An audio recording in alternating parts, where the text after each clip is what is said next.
ప్రకాలోకంకి స్వాగతం.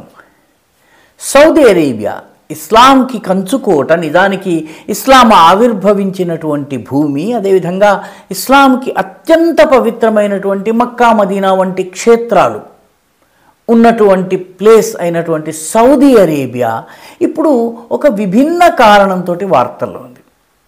సౌదీ అరేబియాలో ప్రస్తుతం అధికారంలో ఉన్నటువంటి ప్రభుత్వము సౌదీ అరేబియాను నెమ్మదిగా ఒక టూరిస్ట్ డెస్టినేషన్గా, పర్యాటక కేంద్రంగా, పర్యటన పరంగా చాలా ఆకర్షణీయమైన స్థలంగా మార్చే ప్రయత్నంలో భాగంగా సౌదీ అరేబియా యొక్క గత చరిత్రను, దాని పురాతనమైనటువంటి సంస్కృతిని, ఇస్లాం ఆవిర్భావానికి ముందున్నటువంటి జీవన విధానాన్ని ప్రతిబింబించేటటువంటి మ్యూజియంస్, రకరకాల కేంద్రాలను ఏర్పాటు చేసేటటువంటి ప్రయత్నం చేస్తోంది. ఇందులో భాగంగా ఇస్లాం రావడానికి ముందు సౌదీ అరేబియాలో బాగా పాపులర్గా ఉన్నటువంటి, బాగా ప్రజాదరణ పొందినటువంటి 3 దేవతలను ప్రమోట్ చేస్తోంది. మతపరంగా కాదు, కానీ వీళ్ళకు సంబంధించిన విగ్రహాలను వెలుగులోకి తీసుకుని రావడము, మ్యూజియంలో ఉన్నటువంటి ఆ విగ్రహాల చరిత్ర చెప్పడము, కొన్ని చోట్ల ధ్వంసం కాకుండా మిగిలిపోయినటువంటి విగ్రహాలు ఏవైతే ఉన్నాయో ఈ విగ్రహాలను బయటకి తీసుకుని రావడము, ఇవన్నీ చేస్తూనే అందులో 3 మహిళా స్త్రీ దేవతలు ఉన్నాయి. వాటికి సంబంధించి వాటి ఫోటోలను ప్రమోట్ చేసే ప్రయత్నంలో సౌదీ అరేబియాలో అక్కడ ఉన్నటువంటి సమాజము 2 వర్గాలుగా చిలిపోయింది. ఒక వర్గము మనము వీఆర్ సౌదీ అరేబియన్స్ ఫస్ట్, మన సంస్కృతి ఏదైతే ఉందో ఇప్పుడు మనం పాటించకపోయినా దాని గురించి మాట్లాడాలి అనే వర్గం ఒకటి. మరొక వర్గం మనం ఇస్లాం స్వీకరించిన తరువాత ఈ విగ్రహాలను మళ్ళీ ఎందుకు తీసుకుని రావాలి అని చెప్పి 2వ వర్గం. ఈ 2 వర్గాల మధ్య ప్రస్తుతం వాదోపవాదాలు జరుగుతున్నాయి.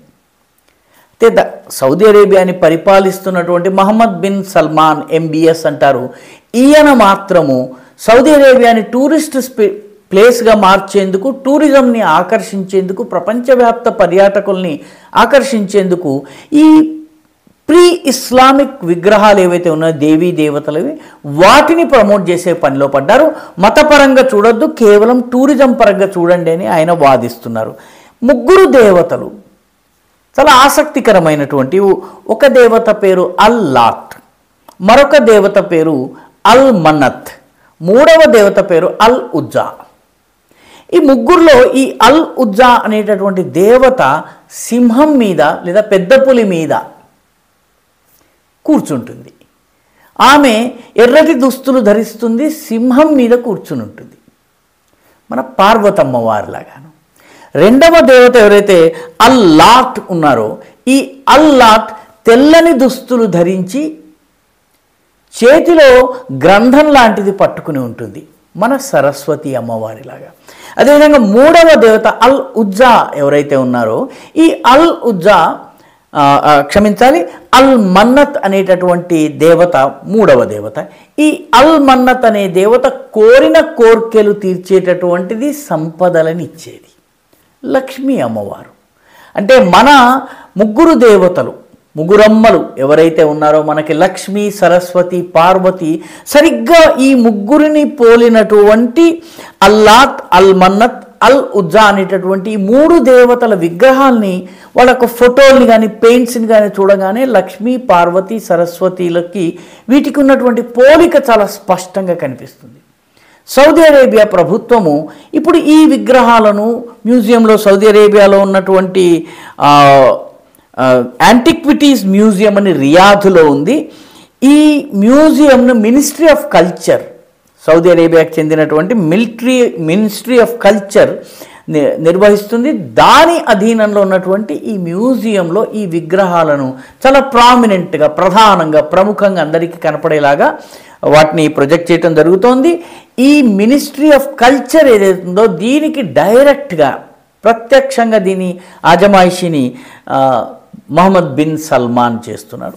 దీని పట్ల చాలామంది ఎవరైతే ఇస్లాంకి సంబంధించి కొంచెము దృఢమైనటువంటి అభిప్రాయాలు గల వాళ్ళు ఉన్నారో వీళ్ళందరూ కూడాను మహమ్మద్ బిన్ సల్మాన్ నెమ్మదిగా సౌదీ అరేబియాను ప్రీ ఇస్లామిక్ యుగంలోకి తీసుకువెళ్తున్నారు అని చెప్పేసి విమర్శిస్తున్నారు. సోషల్ మీడియాలో దీనిపైన వాదోపవాదాలు జరుగుతున్నాయి. కానీ చాలామంది మహమ్మద్ బిన్ సల్మాన్కి మద్దతుగా కూడా నిలుస్తున్నారు. వాళ్ళు ఏమంటున్నారంటే ఈ మొత్తము సౌదీ అరేబియాకి టూరిస్టులను ఆకర్షించేందుకు మన గతం ఏదైతే ఉందో, మన చరిత్ర ఏదైతే ఉందో, మన ప్రాచీన సంస్కృతి ఏదైతే ఉందో, మనము ఈరోజు వేరే మతంలో ఉండవచ్చును, కానీ దీనిని మనము నిరాకరించడానికి వీలేదు, దీనిని కూడా ప్రొజెక్ట్ చేసుకోవాల్సిన అవసరం ఉందని కొందరు వాదిస్తున్నారు. మొత్తానికి సౌదీ అరేబియాలోని సోషల్ మీడియాలో దీనిపైన చాలా వాదోపవాదాలు జరుగుతున్నాయి. ఇదే సమయంలో కొందరు ఒక అడుగు ముందుకు వెళ్ళి మహమ్మద్ బిన్ సల్మాన్ ఈ సహవా అనేటటువంటి ఒక ఉద్యమానికి వ్యతిరేకంగా పోరాడుతున్నారు కాబట్టి ఆయనను అభినందిస్తున్నారు. సహవా అంటే అవేకనింగ్, అంటే మేల్కొలుపు అని అర్థం, జాగరణ అని కూడా మనం చెప్పుకోవచ్చు. ఈ జాగరణ ఉద్యమం అంటే ప్యూర్ ఇస్లాం వైపు మనం వెళ్ళాలి, కల్తీ లేనటువంటి, విగ్రహారాధన లేనటువంటి ఇస్లాం వైపు మనం వెళ్ళాలి అని చెప్పేటటువంటి ఈ ఉద్యమము 1960స్లో ఈజిప్ట్లో ఉన్నటువంటి కొన్ని చాలా సంస్థల మద్దతు ఉన్నటువంటి ఈ మూవ్మెంట్ ఏదైతే ఉందో, ఆ మూవ్మెంట్ వల్ల మన ప్రాచీన చరిత్రను మనం చదవకుండా ఉండిపోయాము, తెలుసుకోకుండా ఉన్నాము. దీనివల్ల మన కల్చర్ ఏంటో తెలియనటువంటి రూట్లెస్ పీపుల్గా మనము మారిపోయామని చెప్పేసి ఒక వర్గము మహమ్మద్ బిన్ సల్మాన్ని సమర్థిస్తున్నారు. అయితే చాలామంది చెప్తున్నది ఏంటంటే ఇదంతా కూడాను మహమ్మద్ బిన్ సల్మాన్ యొక్క విజన్ 2030లో భాగమని.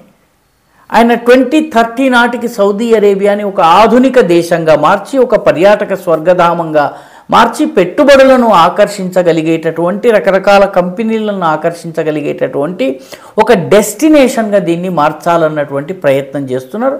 ఇందులో భాగంగానే ఆయన స్కూల్ సిలబస్లోకి రామాయణ భారతాల్ని తీసుకొచ్చే ప్రయత్నం చేస్తున్నారు. సౌదీ అరేబియాలో యోగాని ప్రమోట్ చేస్తున్నారు. మిగిలిన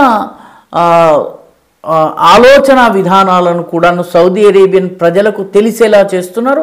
ఇప్పటి వరకు ఉన్నటువంటి అనేక ఆంక్షలను, అంటే మహిళలు కార్ డ్రైవింగ్ చేయరాదు, మహిళలు తోడుగా ఒక మగవాడు లేకుండా రోడ్డు మీదకి వెళ్ళడానికి వీల్లేదు, ఇటువంటి నిబంధనల్ని కూడాను చాలా సడలించడం జరుగుతోంది. కాబట్టి ఓవరాల్గా ఆయన యొక్క విజన్ 2030 ఏదైతే ఉందో, MBS యొక్క 2030 విజన్లో అంతర్భాగంగా ఈ ప్రీ ఇస్లామిక్ దేవీ దేవతలకు సంబంధించినటువంటి ఘటాన్ని ఈరోజు ప్రపంచానికి తెలియజేసేటటువంటి ప్రయత్నం చేస్తున్నారు.